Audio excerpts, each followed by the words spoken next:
Escala en París, Braulio Moro. Bienvenidos a Escala en París, una emisión de Radio Francia Internacional en colaboración con la televisión France 24 en español. París, la llamada Ciudad Luz y las comunas que la rodean viven un proceso de gran transformación, un proceso de gran calado, pues se trata, en pocos años, de llevar a cabo lo que se le conoce como el proyecto del Gran París, un gran proceso de transformación, de remodelación de todas las comunas que están alrededor de la capital francesa y que tiene como objetivo ponerla a nivel de las megalópolis como son Nueva York o Tokio, teniendo en perspectiva los Juegos Olímpicos del 2024 que se desarrollarán en la capital francesa. Para hablarnos de este proceso sin precedentes en la realización de ese cambio en Francia, saludamos aquí en nuestro estudio a Roberto Romero Aguilar, concejal de la región Isla de Francia para el proyecto del Gran París y profesor de economía. Roberto, bienvenido a esta Escala en París. Gracias. Un placer tenerlo con nosotros. El proyecto del Gran París es un programa muy ambicioso, es una remodelación y reorganización sin precedentes, por lo menos desde el siglo XIX. Su objetivo es promover un nuevo proceso de desarrollo que incluye cultura, que incluye transporte, que incluye educación, alojamiento, etcétera. ¿Cómo definiría usted de manera breve este proyecto? Bueno, para ser breve, yo diría que era necesario, inconcluso y polémico. Necesario porque la situación de París es una situación que necesitaba tener un desarrollo amplio. Inconclusa porque todavía queda mucho que hacer, incluso dentro de la gobernabilidad de la estructura, y polémico porque tiene algunos elementos que todavía no están muy claros dentro de las prioridades reales que quiere llevar a cabo el Gran París. Cualquier cifra que usemos para definir este megaproyecto puede parecer ridícula, puede parecer inimaginable.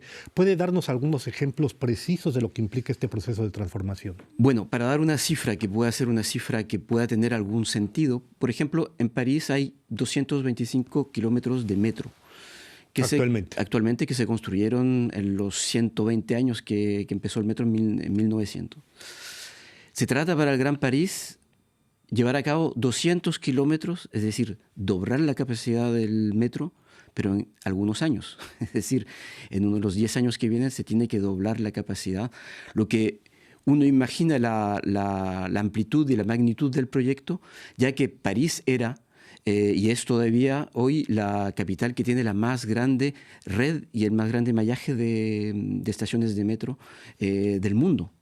Entonces, de ese punto de vista, uno puede imaginar que estar haciendo galerías subterráneas de 200 kilómetros es algo de una envergadura que no tiene precedente en la historia. Realmente faraónico como trabajo. Y al mismo tiempo, usted lo dice, es el mayor mallaje y al mismo tiempo es una de las ciudades con mayor densidad de población del mundo. Creo que es la quinta o sexta ciudad del mundo con mayor densidad de población. Sí, París. Bueno, París, por eso que tenemos un enfoque específico, porque París como ciudad son 2 millones de habitantes y tiene una densidad más alta que Shanghái. Así que para tener un poco esa idea, y la ciudad ha ido evolucionando mucho.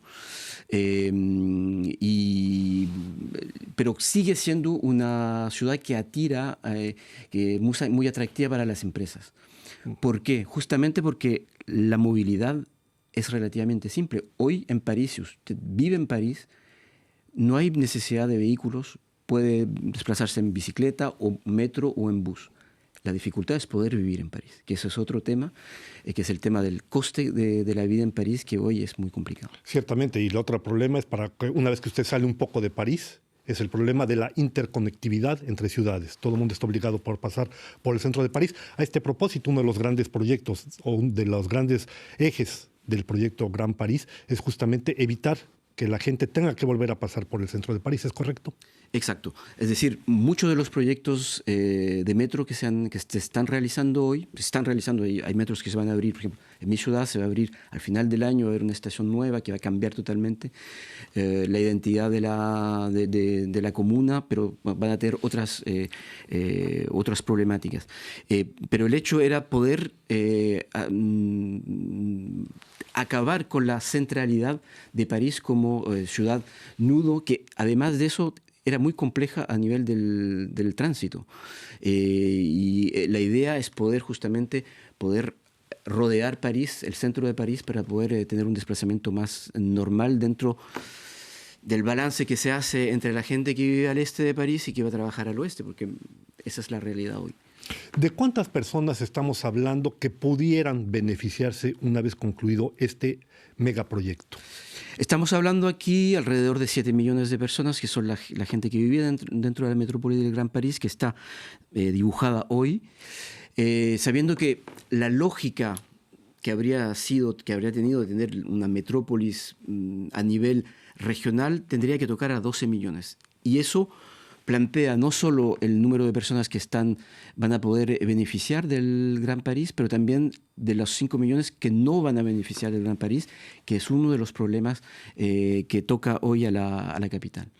A este propósito, Roberto, justamente la transformación del proyecto Gran París implica también una redistribución administrativa y política. ¿Qué significa esto de región concretamente? ¿Cómo se le explica a la gente que vive fuera qué es una región en Francia? Bueno, porque hablamos de París, hablamos de la región Île-de-France y ahora estamos hablando del proyecto Gran París como tal. Sí. Entonces, la región Île-de-France integra 8 provincias, o departements, que se llaman en Francia, departamentos, el equivalente de lo que podrían ser provincias en algunos otros países. 8 provincias, y dentro de las 8 provincias está París, porque París tiene una doble entidad o doble, digamos, dimensión administrativa, es ciudad y departamento. Y esos 8 departamentos constituyen la región. Y el Gran París está constituido por París y 3 departamentos, que son los departamentos que tocan a París, que son les Hauts-de-Seine, que es la Seine-Saint-Denis, y el Val-de-Marne. Esos son los 3 otros departamentos que configuran el Gran París, y 7 ciudades que están al límite y que votaron para poder entrar dentro del Gran París. Y la región abarca 12 millones de personas, y dentro de esa región está ahora la metrópoli del Gran París, que son solo 7. Y eso es una de las primeras contradicciones y las polémicas, porque el objetivo era simplificar la administración y en realidad se ha agregado un peldaño más entre las estratas diferentes que hay en el sistema administrativo francés. Complicado de seguir. Espero que nuestro público pueda seguir precisamente este juego de cifras, de arreglos entre regiones, ciudades, comunas, que no es muy sencillo. El proyecto del Gran París, Roberto, surge como idea en el 2006-2007, se pone en práctica a partir de 2016. Todo esto, evidentemente, mucho antes de que alguien imaginara, por lo menos, de que iba a llegar esta famosa pandemia que ha golpeado a todo el mundo, que está transformando el mundo. En el proyecto del Gran París se incluían miles de metros cuadrados para la utilización de oficinas.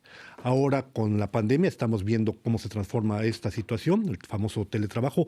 ¿Cómo se pretende resolver esta situación que no estaba prevista y que implica millones de espacios, de metros, que se pueden quedar vacíos? Bueno, para resumir, esquematizar un poco el tema, la construcción del Gran París empezó en un momento en el cual el modelo económico era lo que era.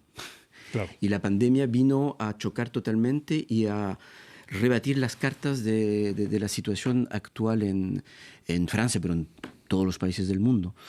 Y, por supuesto, lo que se fue avanzando fueron el tema de los transportes y del sistema económico para poder acoger a empresas. Hoy la realidad está más bien teniendo una vertiente muy diferente, porque el tema del teletrabajo es una realidad, y yo creo que es una realidad que va a tener dificultad para volver atrás, del punto de vista de los asalariados, pero también del punto de vista de las empresas.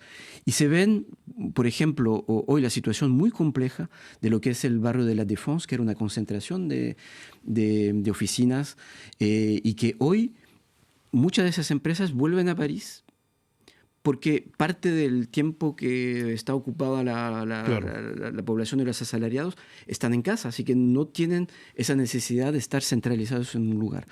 Eso es un problema de fondo que se está planteando hoy y que tenemos que ver lo que esto implica como pérdida de impuestos, etcétera, de ingresos para el gobierno. Exacto. Y demás. Hay un punto que quisiera desarrollar usted brevemente, si es posible, el tema de la especulación. evidentemente, como cualquier otro proyecto de esta magnitud. Se vivió en el siglo XIX con Napoleón III y Haussmann. En el momento de la modernización de París, los precios están subiendo muchísimo. Ciudades que precisamente serían beneficiarias de este gran proyecto, ciudades donde hay un sector de la población muy marginal. ¿Cómo se hace para combatir esta situación, para evitar que esa gente al final se quede sin pastel, sin pedazo de pastel, si se puede decir así? Sí, e incluso hay gente que vive y que después se siente problemas, marginada, claro, del centro de la actividad económica. Eso es la única manera, de mi punto de vista. Es una intervención de Estado, es decir, o central, o por lo menos administrativa de las ciudades. El problema es que en Francia tenemos una situación que está heredada de Napoleón, que los alcaldes tienen mucho poder. Y hoy todavía no está compartido ese poder sobre el hecho de poder tener alojamientos sociales, y las demandas de alojamientos sociales son muy importantes. Hay 500 esperas de demandas de alojamiento social y 50.000... 500.000 demandas. 500.000 demandas y 50.000 propuestas concretas. Entonces, la realidad es que si no hay una voluntad fuerte, pero incluso después, cuando digo de Estado, porque también del Estado, de realmente obligar, porque hay una posibilidad que los prefectos puedan obligar a la construcción de alojamientos sociales, pero ese tema, por ejemplo, es un tema de polémica, claro, dentro del Gran París, porque actualmente el Gran París no tiene esa competencia, porque no ha estado todavía en los estatutos del Gran París. Roberto, nos queda menos de un minuto. Este proyecto también implica una gran transformación a nivel ecológico. De manera resumida, ¿cuáles serán los principales aportes en menos de un minuto? Hay cartas, labeles sobre el tema ecológico y, por ejemplo, el tema de las bicicletas y el desplazamiento van a ser elementos, pero en realidad la gente que hace 20 kilómetros no va a poder ir a trabajar en bicicleta, va a tomar los transportes públicos y eso es un elemento importante. Pero también hay tema polémico porque, por ejemplo, está la zona de Gonesse, está la zona de Grignon, donde se ha dado hoy la posibilidad de construir y de poner hormigón en sitio de lugares verdes, de árboles. Entonces, todo ese tema sí, se plantea el tema del verde, pero la realidad todavía no es totalmente lo que podríamos esperar. Pues una transformación de gran calado en medio de grandes polémicas, como podría suponerse. Estamos llegando ya al final de esta escala en París. Simplemente ustedes imaginarán que la próxima vez que puedan venir a París encontrarán muy probablemente una ciudad muy cambiada y sobre todo teniendo como trasfondo los Juegos Olímpicos del 2024. Agradezco a Roberto Romero Aguilar, concejal de la región Isla de Francia, sobre el proyecto del Gran París y profesor de Economía, su presencia aquí en esta escala. Gracias, Roberto. Gracias a ustedes les damos una nueva cita la próxima semana aquí en otra escala en París.